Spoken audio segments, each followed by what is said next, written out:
Assalamualaikum warahmatullahi wabarakatuh. Pemirsa Tadabbur Ilmi, fase kehidupan manusia setelah alam dunia, yaitu alam barzah atau alam kubur. Pada fase tersebut, manusia akan merasakan dua kenikmatan, yaitu kenikmatan kebahagiaan, dilihatkan surga alam akhirat, dan kenikmatan pedihnya siksa kubur. Dalam banyak keterangan, Rasulullah SAW menyebutkan nikmat dan siksa kubur.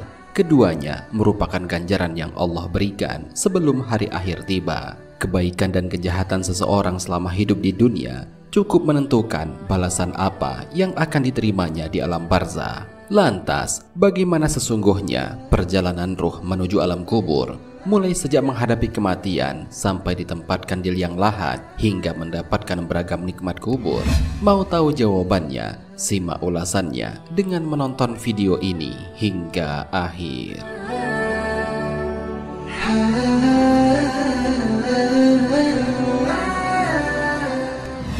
Sebelum lanjut, bagi kalian yang belum subscribe, silahkan untuk menekan tombol subscribe terlebih dahulu. Aktifkan lonceng notifikasinya. Bagikan video ini kepada teman-teman kalian agar semakin banyak orang yang mendapatkan manfaat dari channel ini.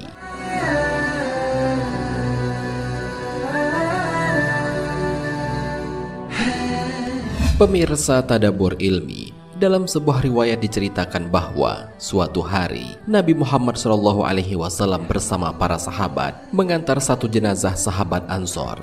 Setibanya di pemakaman, karena proses penggalian liang lahat belum selesai, Rasulullah akhirnya duduk di atas satu gundukan tanah sambil menghadap kiblat. Sementara para sahabat duduk di sekitarnya, mereka tak berani berbicara sepatah kata pun karena takut akan ada hal penting yang disampaikan Nabi kepada mereka. Kemudian Nabi mengorek-ngorek satu gundukan tanah, lantas beliau menengadahkannya ke langit dan kembali menunduk. Begitu beliau melakukannya hingga 3 kali.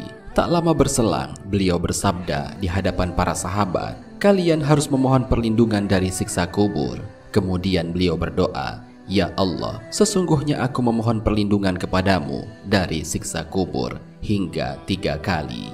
Diungkapkan dalam hadis bahwa keadaan manusia saat dijemput kematian terbagi menjadi 2, yaitu keadaan orang mukmin dan keadaan orang kafir. Hal itu dibedakan sebab di antara keduanya terpantau keadaan yang jauh berbeda.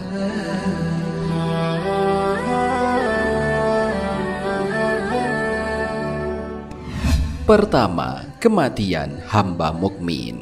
Dikisahkan bahwa hamba mukmin yang beriman ketika akan meninggalkan alam dunia, ia akan ditemui oleh rombongan malaikat dari langit. Malaikat itu hadir dengan rupa terbaik dan dengan pakaian terbaiknya. Di tangan mereka tampak kain kafan dan minyak wangi dari surga yang akan dipergunakan untuk membungkus dan membalur ruh hamba mukmin tersebut. Kemudian malaikat itu berada di dekat kepala orang mukmin tersebut dan berkata, "Wahai jiwa yang tenang, kembalilah kepada Tuhanmu dengan ridho dan diridhoi."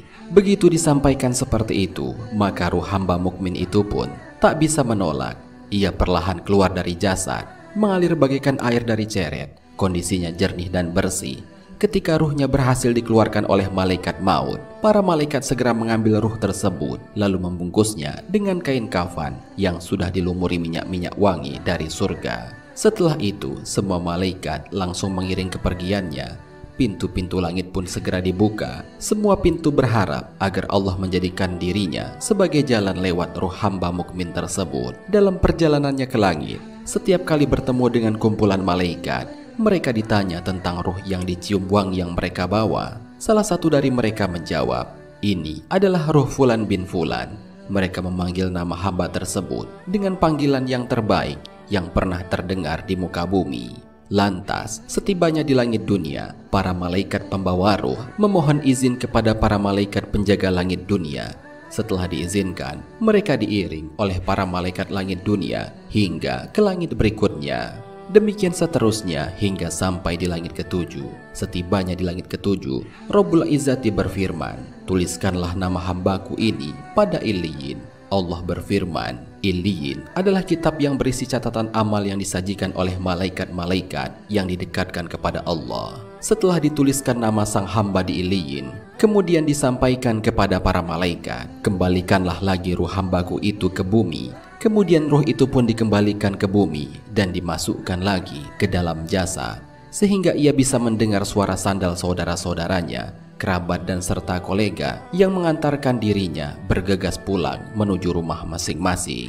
Tak lama berselang, sang hamba didatangi dua malaikat, yakni Mungkar dan Nakir, yang suaranya keras, lantang dan mengagetkan. Si hamba didudukkan, lantas ditanya 5 hal. Pertanyaan pertama tentang Tuhan yang disembahnya sewaktu di dunia. Pertanyaan kedua tentang agama yang dianutnya. Pertanyaan ketiga tentang nabi yang diikutinya. Pertanyaan keempat tentang kiblat yang jadi arah solatnya. Dan pertanyaan kelima tentang pemimpin atau kitab yang diikutinya.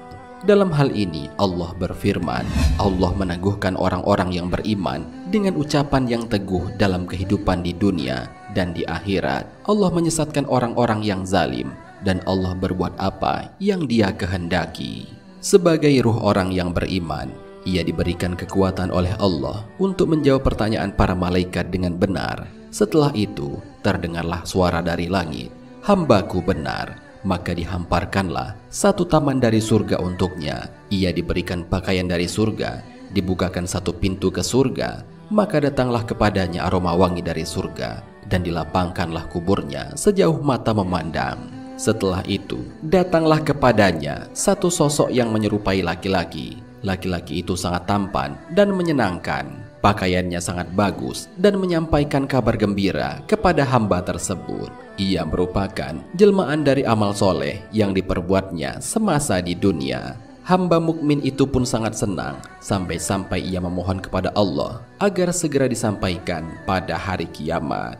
Tujuannya adalah agar dirinya segera menerima nikmat yang lebih besar, yakni surganya Allah Subhanahu wa Ta'ala. Disampaikan kepadanya, "Tenanglah, segala sesuatu juga ada waktunya. Ketika waktu itu datang, maka apa yang ditetapkan Allah akan terjadi, maka akan terjadi."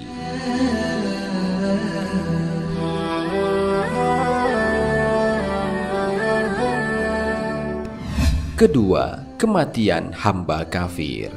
Perjalanan ruh orang kafir sungguh jauh berbeda dengan ruh orang mukmin atau orang beriman. Ia didatangi oleh malaikat langit dengan wajah yang bengis dan keras. Mereka membawa masuh atau kain yang tidak nyaman digunakan dari neraka. Para malaikat langit kemudian duduk di dekat kepala hamba tersebut dan kemudian berkata, "Wahai jiwa yang busuk, keluarlah menuju murka Allah." Ruh hamba kafir itu pun ketakutan. Nyawanya dicabut dengan paksa, sebagaimana Allah berfirman, "Alangkah dahsyatnya sekiranya kamu melihat di waktu orang-orang yang zalim berada dalam tekanan sakaratul maut, sedangkan para malaikat memukul dengan tangannya sambil berkata, 'Keluarlah nyawamu. Di hari ini kamu dibalas dengan siksa yang sangat menghinakan, karena kamu selalu mengatakan terhadap Allah perkataan yang tidak benar, dan karena kamu selalu menyombongkan diri terhadap ayat-ayatnya.'" Saat itu, malaikat maut akan memukuli orang-orang yang tak beriman agar nyawa mereka segera dikeluarkan dari tubuh. Allah berfirman, "Kalau kamu melihat ketika para malaikat mencabut jiwa orang-orang yang kafir, seraya memukul muka dan belakang mereka dan berkata, 'Rasakan olehmu siksa neraka yang membakar,' tentulah kamu akan merasa ngeri. Demikian itu disebabkan oleh perbuatan tanganmu sendiri. Sesungguhnya Allah sekali-kali tidak menganiaya hambanya." Kemudian ruh tersebut keluar dengan membawa bau yang sangat busuk, seperti busuknya bau bangkai yang pernah ada di muka bumi. Mereka pun naik membawa ruh ini. Setiap kali mereka melewati malaikat, malaikat itu pun bertanya, "Ruh siapakah yang busuk ini?" Mereka menjawab, "Ruh Fulan bin Fulan," dengan nama yang paling buruk yang pernah dia gunakan ketika di dunia. Hingga mereka sampai di langit dunia, kemudian mereka minta dibukakan, namun tidak dibukakan. Sebagaimana Allah berfirman, "Orang yang mendustakan ayat-ayat kami dan menyombongkan diri terhadapnya, tidak akan dibukakan bagi mereka pintu-pintu langit, dan tidak pula mereka masuk surga hingga unta masuk ke lubang jarum." Kemudian lalu Allah berfirman, "Tulislah catatan amal hambaku di Sijjin, di bumi yang paling dasar." Kemudian dikatakan, "Kembalikanlah hambaku ke bumi, maka para malaikat mengembalikan ruh orang kafir tersebut dengan sebagaimana dijelaskan dalam Al-Quran.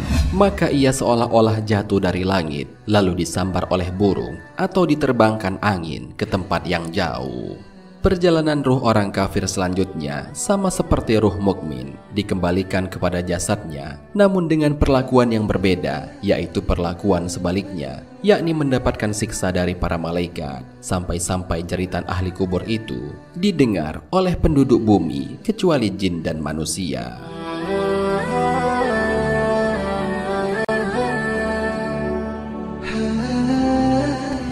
Pemirsa Tadabbur Ilmi, demikianlah pembahasan mengenai perjalanan ruh menuju alam kubur dan keadaan ruh saat dijemput oleh kematian. Semoga pembahasan ini bermanfaat bagi kita semua. Amin ya rabbal alamin. Wallahu a'lam bishawab. Jika terdapat kesalahan dalam penyampaian ini, admin mohon maaf, dan itu merupakan kesalahan dari admin sendiri. Jika ada benarnya, itu adalah dari Allah Subhanahu wa ta'ala. Semoga bermanfaat. Wassalamualaikum warahmatullahi wabarakatuh.